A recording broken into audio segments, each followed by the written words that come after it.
Lloyd, it's great to see you. Thanks for coming on the show. Thanks for having me. I'm looking forward to this. It's my first podcast, so let's go for it. Well, so I had the opportunity to chat with your partner, Mike, when we were at the Cove Cafe the other week. Yeah. And I was pretty impressed by what I learned of your story. So I'm really looking forward to hearing more. And I was wondering if, looking back, you could tell us what some of the key experiences were that shaped your path to where you are today. So I think for human beings, we are the sum of all our parts. And I suppose in many ways, for me, my whole life has shaped where I am today. Growing up in a very poor family, I was youngest of six. I had a black sister adopted before I was born, a Muslim sister-in-law and a Thai sister-in-law. So a very large multicultural family. And I was dyslexic as the youngest of the six kids. Nobody else in the family was apart from me. Um, I ended up growing into somebody that I never thought I would have done when I was a child. But mum took me out of school when I was 12 and I was taught at home. And that had a massive impact on me because I learnt to learn for myself. And I think that was a massive gift that mum gave me, was the ability to learn for myself. And it shaped everything I did from then on. So I went to university because I learned to learn for myself. I did my law conversion course called a CPE because I learned to learn for myself. And then I did my law finals and I learned to learn for myself. So you studied law. How does that translate into becoming a restaurateur? You know what? I actually love studying law, but I hated being a lawyer. It was something that it just didn't sit with me at all. Being a lawyer and going to sing a law firm every day just wasn't my gig, and I knew it, and it wasn't what I was born to do, and I knew it. Every time I got on the tube to go to work and I saw my reflection in the glass of the tube, I didn't recognize myself. um, but saying that, having that legal background has been a tremendous help to me every single day with running a business. Because I'm able definitely to problem solve and solve issues before they become a big issue and before I need to spend money on lawyers' fees. So I'm already kind of thinking 5 steps ahead. So having that legal background has been a tremendous help. How did you then first get your foot in the door with hospitality? So when I was doing my law finals or my CPE course, I got a job working as a waiter in a restaurant called Cafe de Lance in Camden Town. And then I went on to manage a pub called The Engineer in Primrose Hill.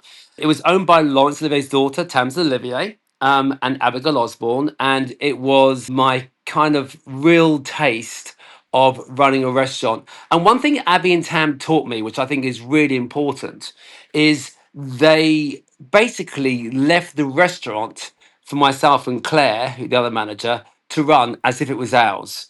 And I think we emotionally bought into it. We loved it. And they had the knowledge that we were running it for them in the best capacity that we could do. So that was my first sort of step into hospitality, was The Engineer. And it was one of London's first gastro pubs and probably the most successful gastro pub in London. So it sounds like they gave you a lot of autonomy to just figure things Huge, out. a massive amount Yeah. of autonomy. And it's something which I've taken with my restaurants, in that I have given the staff who work for me the same autonomy. And I think it's probably the biggest ingredient to my success. I know it's the biggest ingredient to their success because they couldn't run The Engineer. Got married and had children, and Tamsin also got married, and so they weren't in a position to run a hospitality venue, which was 11 in the morning to 11 at night. And them empowering us gave us the ability to really, really, really, really get our teeth into it. And I've taken the same essence from them and I've given it to my staff. And I think that's what's definitely empowered me to open. At one point, I had 7 restaurants, and I couldn't have done that if I didn't have staff that I empowered to run it for me. And when you were given that position and autonomy, what key lessons do you think that you learned beyond how important it was for you and your team to have that autonomy? Like, what did you learn about the actual management or the running of a successful business that translated over when you eventually branched off on your own? Yeah. I think that for me, when I empower the staff, before I empower them, I need to know that they can take that power, that they can take the autonomy and they can run with it. I think that's a big gift, is to know who has the ability to take on that role and be autonomous and those that don't. And I also think it's really important with empowering people is that you give them a really strong framework to work within. So they have this autonomy, but they have a really good framework around them and a great team that supports them and helps them deliver what we need to deliver. I think the framework is really important with autonomy. What do you mean when you say framework? Is this like a training that they go through? No, I think when I say framework, is that they have a really clear understanding of what their role is, what we need to achieve, and how we achieve it, is what I mean by framework. And I think, you basically give them an outline, a sketch of what the restaurant is and what we need to do to get from A to B to deliver the product that we need to deliver. And of course, at the end of the day, we can only deliver that product if we've got the team around you. So you give them a really good framework, a really good sketch of what it is that we need to do. And then you give them the team around them and the tools to achieve it. How did you learn how to hire the right team? Is this just like trial and error? Like, where did you get most of this learning from? Definitely experience. When I had my own restaurant in London called the Duke of York. So when I left the engineer, I set my own restaurant up called the Duke of York in St John's Wood. I had a business partner, Brendan, and Brendan always said to me, he can tell when someone walks through the door whether or not they're going to be a good fit. And I think it's part about their presence. It's part about their energy. It's part about how they interact with you when they first enter the room. And I think that's a massive part because, of course, the most important thing for me is when I'm looking for a staff member is that they can interact with the customers in a way that I am happy and I feel confident about. So, yeah, I think the interaction between you and the potential staff member is the biggest key to begin with. And I think everything just grows legs from there on. So it sounds like communication and then also hospitality. Yes, I always say a restaurant manager has to be the best waiter, the best maitre d', the best barista, and the best bartender, because you need to be able to walk into the restaurant and just pick up every single piece and run with it.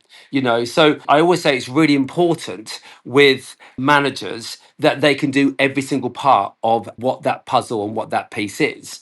But also they have to have that communication skills, that light in their eyes. When you walk in and you have just this person on the front door that has this energy and this light, that's what you need. You need to then to be able to do all the parts and have this energy and light about them that just makes them shine, sparkle, and a joy to be able to interact with. Yeah, it's just like when you're magnetized to somebody who has a positive energy and you want to be around that person. It sounds like you're describing that type of light and energy. 100%. When I look at the staff, I can walk into my restaurant and see who are the ones that I can just see are absolutely resonating and those that aren't. And of course, not everybody is a magic star, but you try and get as many people of those stars as you can. I go into my restaurant, The Key in Fongaré the other day, and there's this French waiter there, and he just has this energy about him, this amazing light, this engagement with people that's incredible. And I just look at that and think that is hospitality at its best. Yeah, that's what you're looking for. Okay, so take us from the UK to you arriving in New Zealand. Okay, so What was the path once that happened? that was a massive path. So I had a restaurant in London called Duke of York in St John's Wood, but I also had an interior design store as well. So I was an interior designer. I fall into most things in my life. I fell into restaurants. I trained to be a lawyer, but fell into restaurants, which was a side hustle to earn money to be a lawyer with. And I kind of fell into being an interior designer as well. I had this interior design shop in Islington called Revel Lloyd, and I had one in Chelsea, the same name. And I started just basically buying furniture and selling it. And then I just fell into interiors. And someone one day said to me, "Oh, can you design my house?" And I was like, "Sure, I can design your house."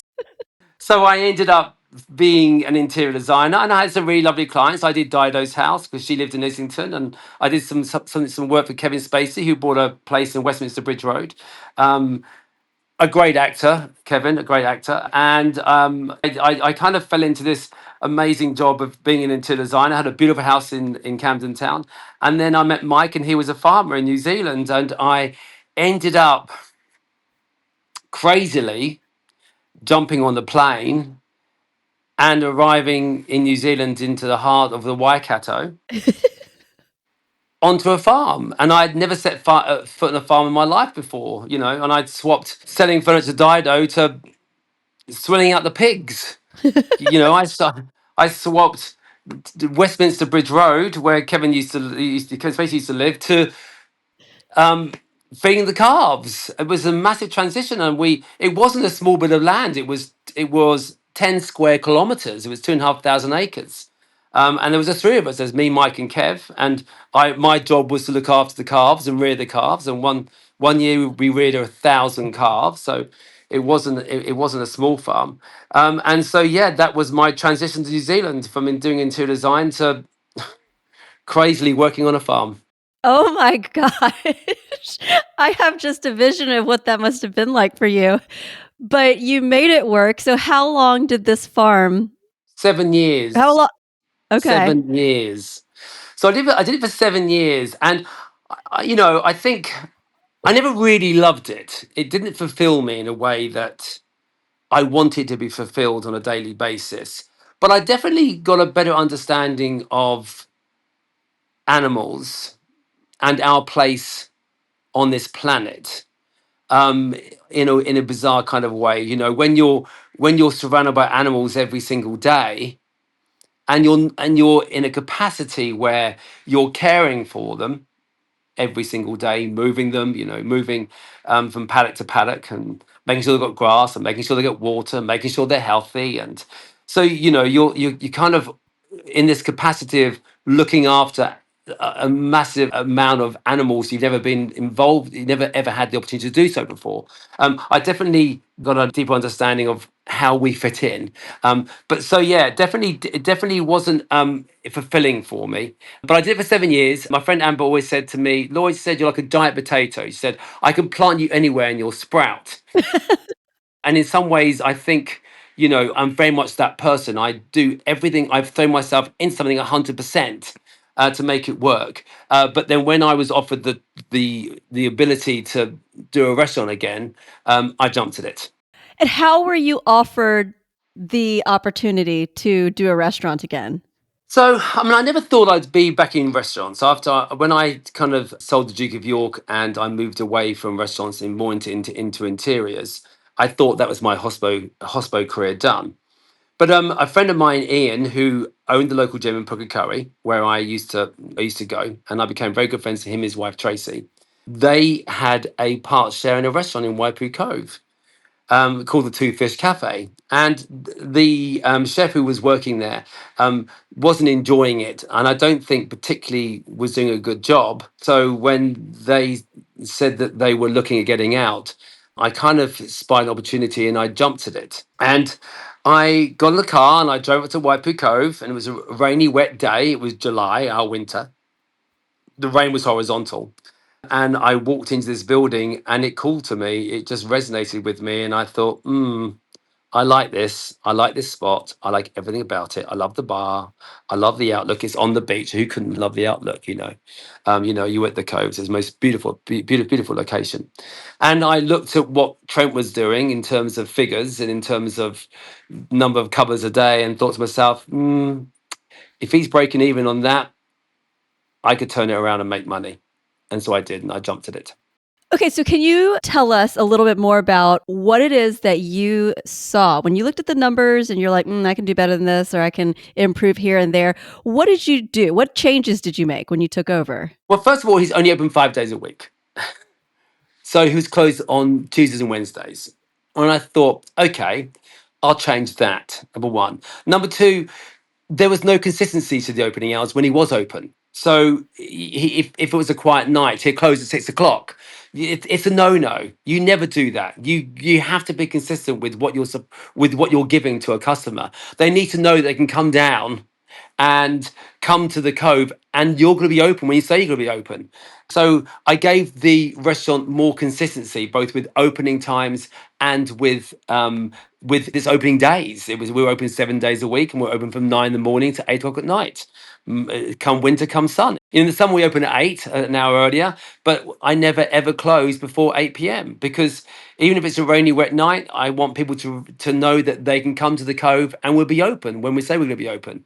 So I definitely gave it some more consistency in its opening hours and more consistency with the product that we were going to deliver as well. So, I employed a team of chefs. I employed a front of house team. I knew that would cost me in terms of a wage bill, but I knew that the long term benefit was going to be a much better product, much more consistent opening hours, and a restaurant that people knew that they could go to if they wanted to go to it and would always be there. When I walked into the Two Fish Cafe, the first thing I saw was the ability for me to transform it from what it was to what it is today, simply by giving it a much better framework to work around.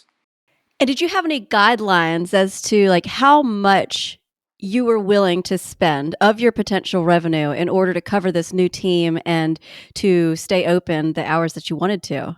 I think with any small business, the biggest cost to you is going to be wages. That's the biggest cost. So you always have to be really mindful of that wage bill. But you also can't run your business without wages, without staff. So there's always going to be this dichotomy between giving your business the ability to function, but then there's a cost constraint to that. And what is the balance between the functionality and the cost constraint? So we kind of opened up with a minimal team, but a really strong team. And I was there, and I was a very good waiter when I was running the engineer and Cafe Delancey. So I knew that I was two people. And I had a really amazing manager in Siobhan, and I had a great head chef in Craig as well, who was the chef at the time. So, I kind of opened up with a really good, strong team. It was a small team, but it was a strong team. But it was also a lot more staff than the previous owner had. I had 5 floor staff and I had 3 in the kitchen. And I knew that's what I needed to make it work. So that if it was quiet, I wasn't hemorrhaging cash. But if it was busy, we could all step up and we could make sure that we were able to deliver the product to the customer that came to the doors. And how was it as soon as you made these changes before? How long did it take before Instantly. you felt, wow? Instantly. Yeah. I think when you open a new business, there's always that honeymoon period. People call it the honeymoon period. It's a new restaurant in town, people got to go. And so when you open up, traditionally, when you open up a restaurant and have that honeymoon period, you're going to be busy for the first 2 or 3 months whilst people come and try you out. The difficult part is making that honeymoon period not a honeymoon period, but the consistent period that's going to sustain you for the months and years to come. So for the first 3 months, I opened up in November, which is our spring in New Zealand. And I knew that December, January, and February were going to be busy because it was our summer period. The difficulty for me was, how do I make March through to November something that's going to work long term? But I think what happened was we did such a great job when we opened in our honeymoon period that we were able to take those customers that were the locals and the regulars who were really impressed with the quality of food, the menu, the service, and our general the general atmosphere, and they kept coming back. So it's important to make sure that honeymoon period isn't just a honeymoon period, but extends as long as you can extend it for, hopefully indefinitely. So it sounds like you have seasonal fluctuations, as I expect that most would. So can you give us an idea of what the range is that you could expect in revenue from like the slow end to like the most popular day? Okay. Slow day, $2,500. Busy day, $55,000. So you go from a 2.5 grand day to a $55,000 day. That is the biggest challenge for a business which is as seasonal as ours. How do we transform? Um, how are we able to go from that to that and upscaling your business, and I may add downscaling the business? That's the biggest key to your success, is being able to make hay when the sun shines and really upscale your business to take advantage of those really busy summer months. And then how do you then downscale the business so that you're not hemorrhaging the cash that you make in the summer during your winter period? So yeah, it's a massive fluctuation, and you've got to get it right to make sure that your business can operate within those extremes and operate really, really, really well. I mean, the more popular we've got and the bigger we've got, I think in some ways has become more of a challenge, because we need to make sure that we really deliver. And so what ends up happening is during the winter, I do have a much stronger team in on the winter now, because I want to keep that really strong core team, and I want to be able to take them into the summer and then just bring on all the added help to take us to those 55, 50, $60,000 days. Can you give us more clarity on exactly how you manage this staffing and operations to handle these big, drastic ebbs and flows? What's the size of your team year round? And then what is it in the peak? Great question. So the size of the team year round. So in the winter, we still have probably 15, 16 full-time members of staff, probably 8 or 9 front of house, and about 6 or 7 in the kitchen, 8 in the kitchen. So we still have a really strong core during the winter. And that, I think, is a massive part to our success, because what happens is in the summer, when you have that short 3-month recruitment, when you absorb staff into your restaurant, the biggest key is to get them to assimilate the culture, get them to understand what you want them to deliver, and get them to understand what their role is, all within a very short space of time. And so we have a massive recruitment stage during the December period. Getting the staff trained up during that period without costing you a huge amount of money to do so is the key to having a very successful summer. And I think, yeah, we can go from 16, as an example, during the winter to about 40 during the summer. We have about 45 members of staff during the summer period. And how do we go from 16 to 40, 45, and we train them up and you assimilate them into the company, you get them to understand what the culture is and then deliver a product. And then equally, they start dropping off again between February and March. And you're specifically talking about the Cove Cafe, the one restaurant right now. I'm talking about the Cove, but also the Key. The Key is another restaurant we have in Fongaree, which is nowhere near as seasonal as the Cove, because it's based in a town, and it's not based by the beach.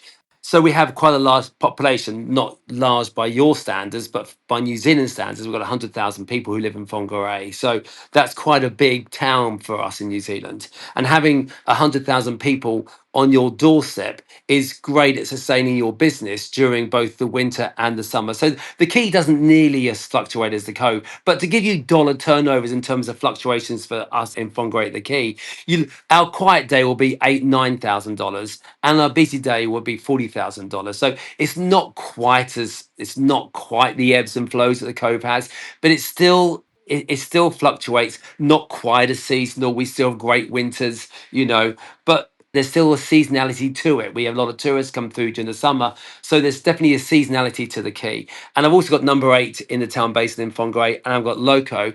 And once again, they have the same seasonality, not quite like the Cove, but still you have to be able to upskill and then drop the staff off as you go through from summer to winter. And across all of these restaurants, do you maintain the same margin across all of them, or is So one yeah, more so lucrative? I don't think the one's more lucrative. I think that Loco is our South American restaurant. But you know what? The Cove, the Key, and Number Eight, they're restaurants and then we serve alcohol. Loco, it's a bar that serves food. And it is definitely a psychological switch. And this is showing through revenue. So, for example, with the Cove, the Key, and with Number Eight, it's about 70-30 split margin wise. You got 70% on food, 30% on alcohol. At Loco, it's the other way around. It's a 70-30 split, but in favor of the bar. Margins on alcohol tend to be better than on food because, of course, it's so much more labor intensive. Putting a menu together and delivering across the pass as it is to making a cocktail, which is simply putting a few spirits into a shaker and shaking it up. So Loco definitely has the ability to be more lucrative, but bars don't tend to have the same patronage that a restaurant has because what people need to eat. So restaurants tend to have better patronage, but potentially a slightly less margin than bars that have a higher margin, but a less patronage. That does make a lot of sense. And I know over here we're experiencing a little bit of a cultural shift as well, with the younger generation choosing not to drink as much. Yeah. So, would you agree that, so over here, I've talked with other restaurant owners and I hear a profit margin around the 20 to 23% range. I've heard some people say lower than that. Very rarely ever heard people say higher than that. But then people that I know who own bars say that alcohol has like a 400% margin. Would you agree with these? No, I don't think alcohol has quite that margin. Not over here. We have a lot of taxes on our alcohol, so we don't have the margin anything anywhere near that sort of margin for alcohol. For our food, yeah, I think we work on a 70%. So a 30% GP to us, 30% at the end of the gate for us is what we work on. We try and get our cost of sales about 68%, 70% for us, a cost of sales. And it ends up being almost the same for alcohol over here. It's about maybe slightly higher. But then again, your wage bill should be less because you're just opening up a bottle. So your wage bill is less when it comes to the cost of providing an alcoholic beverage over here. But because of the taxes that we have, the margins aren't that much better than a restaurant providing food. Well, your 30% margin as a restaurant sounds like a pretty high. That's pretty good from what I've heard. Across your 4 locations, or maybe you want to even consider all 7 that you've had, what have you learned, both the good and the bad? Like, what works and what did you try that didn't work? So, you can pick up the Cove and you can move it to a venue very similar, 3 hours down the road, and it just doesn't work. And I think that's something which I've learnt is that for some reason, whatever you do, that je ne sais quoi is missing and it just doesn't fly. And there's no other reason for it. We did a restaurant in Mount Maunganui. We spent a lot of money on the fit out of the restaurant, millions on the fit out of the restaurant, thinking that it would be a massive success. It was a huge venue, empty. And there's no other reason. A great location, tick. We took the key staff from the Cove and the Key, tick.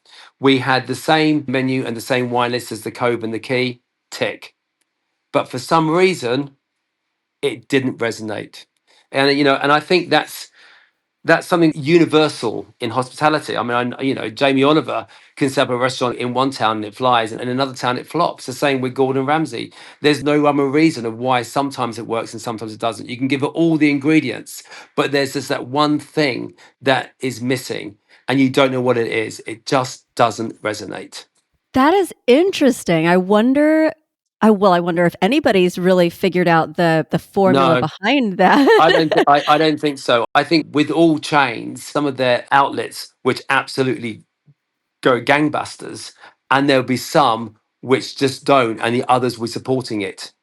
Sometimes things work and sometimes they don't. And I think if we had the magic understanding of why they didn't work, every single hospital venture that you did would be a massive success, but they're not. That's so They true, just yeah. sometimes they just don't. And you can give them all the ingredients, you can give them all the framework, all the support, everything to make it work. And sometimes it just doesn't. It just doesn't, yeah.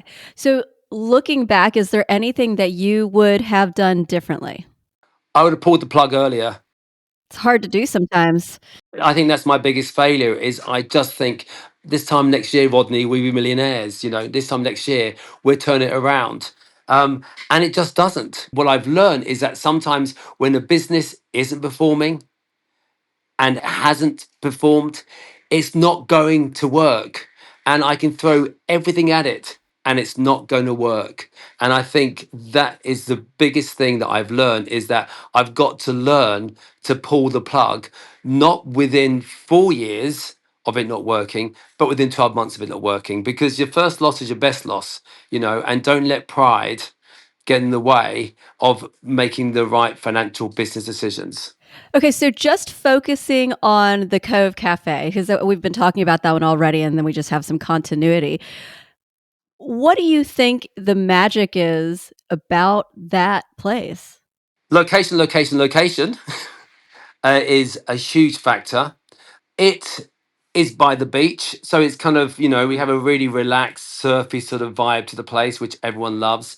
But we just seem to have connected with. It seems to connected with its audience in a way that I would never have imagined. And the same with the Key and Fongaray as well, but for different reasons. People just love it. And it seems to have this energy about it, this goodwill about it from everyone who comes in. They just think, wow, this place is amazing. The staff are always on point. They're always friendly. It's always busy. It just has an energy and a vibe about it that just people love and are attracted to. So, yeah, I think that definitely, I think a big part of the Cove's success is its connection with its audience, its connection with its locals, its connection with its tourists, its passers-by. And it seems to tick the box for so many different groups of people. I mean, young adults love it. They love coming in and having a smoothie and watching the surf. Old people love it because they love the menu and they love the staff. Families love it because it's kids friendly. We're by a campground that has 2,500 people in it, so we have to be able to be open to everyone who comes in. Whoever they're going to be. Our market share is so huge. It's from the very rich, affluent people from Lang's Beach who have multi-million-dollar houses to the mums and dads and kids who are camping at the campground next door. So when I set the Cove up, I wanted to do a menu that definitely ticked the boxes for all those groups of people. And we did that. And so the reason why the Cove, I think, is so popular is it just ticks the box in so many levels. It ticks the box on menu, it ticks the box on location, it ticks the box on vibe, it ticks the box on people coming in the door. So, and the Key in Fongaray is by the marina, and it has the same sort of goodwill and love in the area. People love the Key. And once again, with the menu with the Key, I wanted to be able to be somewhere that people could go for a date night, but could also come in and have a muffin and a coffee. So it has a menu that ticks many boxes of many people. Well, when you were talking about the Cove, I was wondering, oh, is it that it's a captured audience and that there's not a whole lot of competition right there? But then you're saying that the Key does equally or similarly as well, and that's in the town basin. So that argument would not necessarily have any proof, I guess, or evidence. You But know, I definitely think that you touched on the point about the Cove's location in terms of its being the only place in town. And yeah, it is the only place in town. But I never took advantage of that. I never thought to myself, you know what? It's the only place in town. Where else are they going to go?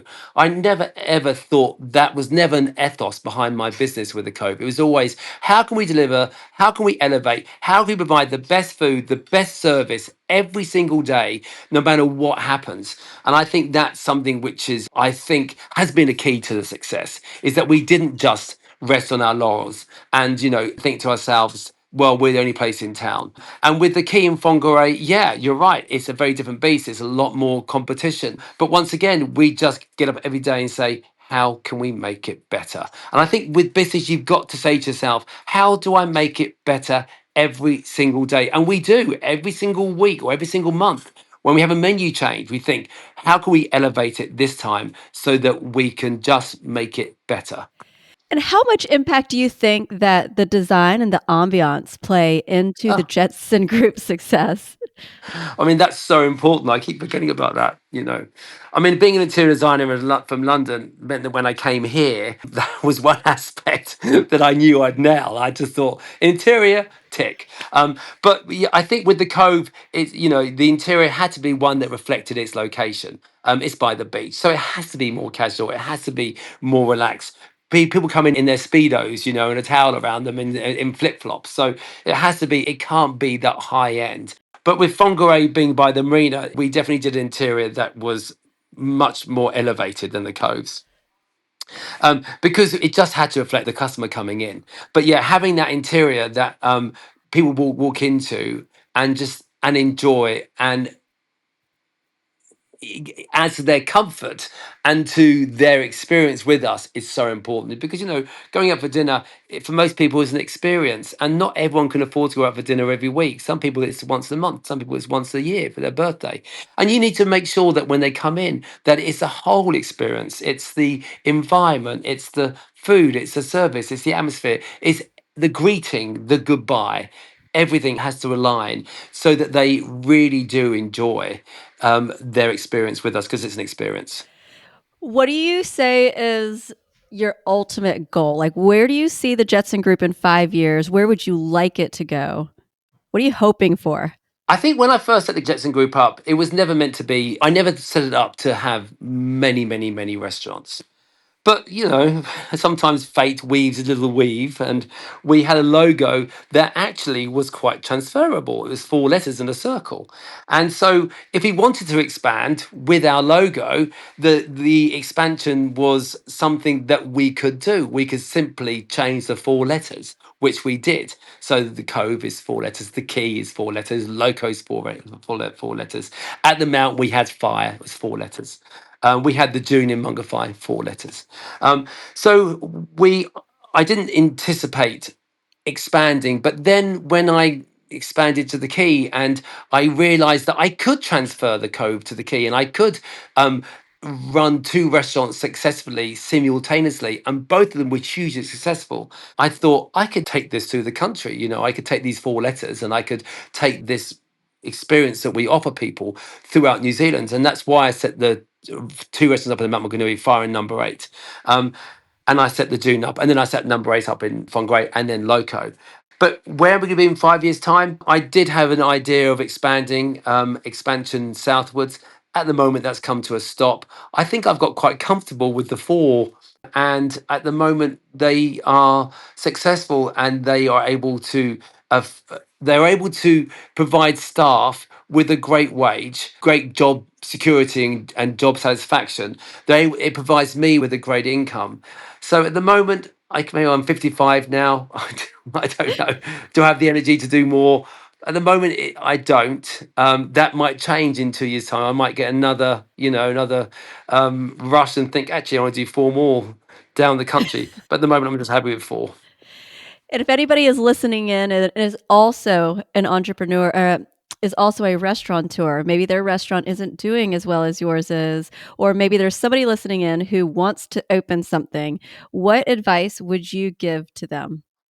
I think with the ones that aren't doing so well, it's always a tough game. It is a tough game, and you're only as good as you are before the next new restaurant opens in town, because people like to try new things. They like to go out, and you're always fighting for that market share. The ones that aren't doing so well, it's difficult, but you've just got to grin and bear it. You've just got to remember that every single day, if you're not providing the best food that you can provide, the best service you can provide, just close up now. Just call it a day. Every single day, you've got to provide the best that you can provide. Otherwise, it's never going to work, because my own experience has been that producing the best food and the best service in a beautiful restaurant in a great location doesn't work. So if you do those four factors, and it's going to fail. If you're not doing any of those four factors, it's definitely going to fail. So make sure that you provide the best that you can do every single day. And for those who want to get into hospo, it's a full-time job. and you live and breathe it. And for me, I'm now very lucky. I've been doing it. I've had the code for 10 years and they run themselves. I sometimes feel I go down. I went down yesterday and I was just a spare part. I thought I'll go down for night service. I was there half an hour and thought, I'm in the way. I'll just go home. And that's a lovely privileged position to be in. I'm in a position now where I don't have to be there every single day. I love to be there, and I always go in every single day just so that I can cast my eyes across and make sure that everything's tickety boo. But for those who are starting out, when you first start out, it's a 24-hour, 7-day a week venture. And if you haven't got the energy to do that, don't do it, because it's going to take everything from you to make it work in the beginning. I do know what you're talking about just from friends of ours who are similarly in the same industry. I wanted to ask you about just how you've kept your pulse on the team as it's grown so much and you've gotten to this point where you don't need to be there. How do you make sure that there isn't any theft, that everyone is showing up and doing the best that they can? What's the hierarchy with like how you handle these operations? You know what? At the end of the day, you just have to trust people. And I know it's a really hard thing to say, you have to trust people, but you do. You can't have eyes on ears over everything all of the time. And I, for me, the way that I operate is, first of all, I can go into the restaurant and I could look at a situation or see how it's functioning instantly. That doesn't take long at all. I can walk in somewhere and think that isn't right, or actually that's actually going bloody fantastic. I'm really happy with that. I saw the engagement from the staff to the customers. That's on point. I saw the food can watch the pass. That's on point. Takes 5 minutes. I can walk out. So, in terms of keep my finger on the pulse, keeping your finger on the pulse actually can be really, really, really easy if it's simply a matter of maintaining what you've got. In terms of theft, that's a different ball game. I do trust the staff implicitly, which I think in some ways is a good thing and a bad thing. Good thing is that they know that there's complete trust in them because they could take stock out the back door, and I'll be none the wiser. I don't even have cameras in some of my restaurants. And so it's simply hoping that I've recruited well, that people are going to treat me the same way that I treat them. But I do look for patterns. So, I might not have cameras, but I look for patterns in stock. I look for patterns on the end of the report. So I get an end of report from every restaurant every night. And I read through the end of the report. And on the end of the report, I see variations in between what we should have taken and what we actually took. So that's one pattern that I can monitor. The second pattern I monitor is what comes in goes out. I look for stock coming in and stock going out. And if I think to myself, that's weird, a lot of stocks has come in recently, but we don't seem to be that busy. That's another pattern that I can look at. They're very broad, I grant you, very broad patterns, but it's a pattern nonetheless. And to be honest with you, I kind of wouldn't want to run a business that was run where it was so managed that people felt that they were being watched or not trusted. I think you have to be able to trust people. You have to let them be themselves and you have to let them feel empowered and able to function. But on the flip side, I look for patterns and that's how I can try and keep some control on the end part of the business. Are you doing anything in particular to keep your team happy and motivated for the success of the Every businesses? day, Okay. every day, I think that's so important. Every day I will come into a restaurant and I look for somebody who's not happy and I ask them why. Every day. I want the staff to be happy every single day. And I do anything to make that happen because a happy staff is what really makes a happy customer. No one wants coming to a restaurant if the staff are moping around and miserable. It's crazy. Every single day I think to myself, how can I make them happy today? What can I do to make it better? I gave Luke a little bonus the other day because he'd worked so many hours over that big summer period of those 2 or 3 weeks. So I gave him a 3 grand bonus because I just thought myself he deserved it. I paid for Siobhan to go down to Auckland and stay at a hotel. I sent Milena on a women's retreat for 3 days. I kind of every single day I think about what I can do for the staff to make them happy, and just sometimes it's just talking to them. Say, everything all right? What's gone wrong?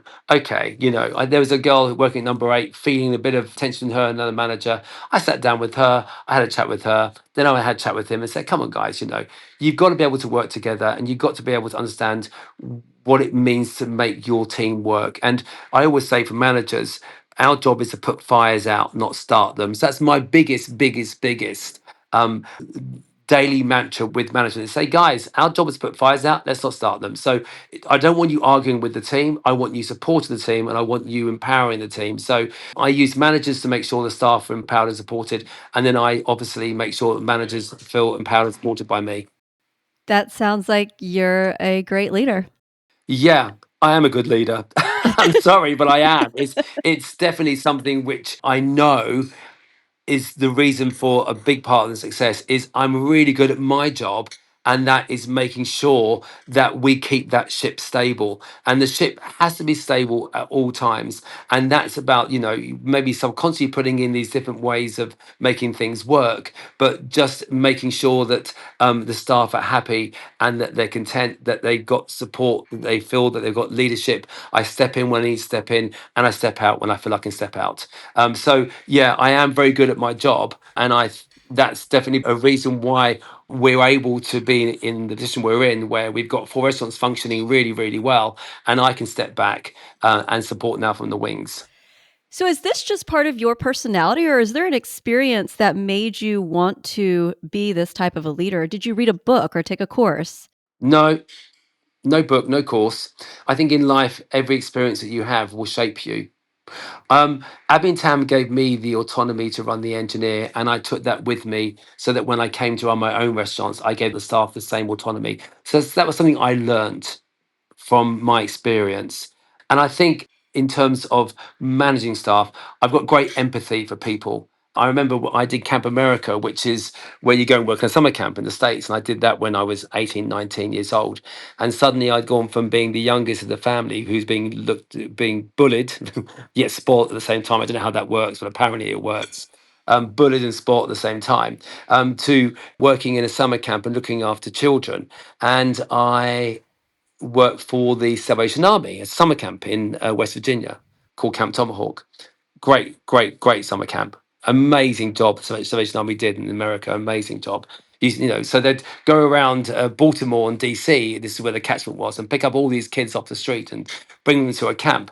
And I learned empathy from that experience. I learned to put somebody who wasn't as a brother or a friend or somebody I need connection with above myself, and which I did. We used to be given an allowance to spend at a tuck shop, and we had poor kids, and I'd always give them my allowance. I didn't need sugary drinks and chocolate bars. I got a great meal for lunch and a great meal for dinner. I didn't need the tuck shop allowance, so I used to give it to the kids who were poor off the street from Baltimore and DC. It meant more to them than it meant to me, and I think I learned the empathy from that. So in terms of doing a course, I always think it's really difficult. I'm going to put myself out on a limb here. It's like interior design. You can't learn interior design. I think it's something which you have to just develop an eye for over a period of time. It's experience about what mediums go with mediums. And I think it's the same with people management. I don't think you can learn people management. I think it's something which you have to, A, have a really good aptitude for, B, have some great experiences which help you understand how to get the best out of people, and C, just putting all of your parts of yourself into understanding what makes people tick and get the best out of people. Well, that sounds like an incredible experience. Very beautiful, life changing experience that you had working with those kids at Camp Tomahawk, wherever it Yep. was.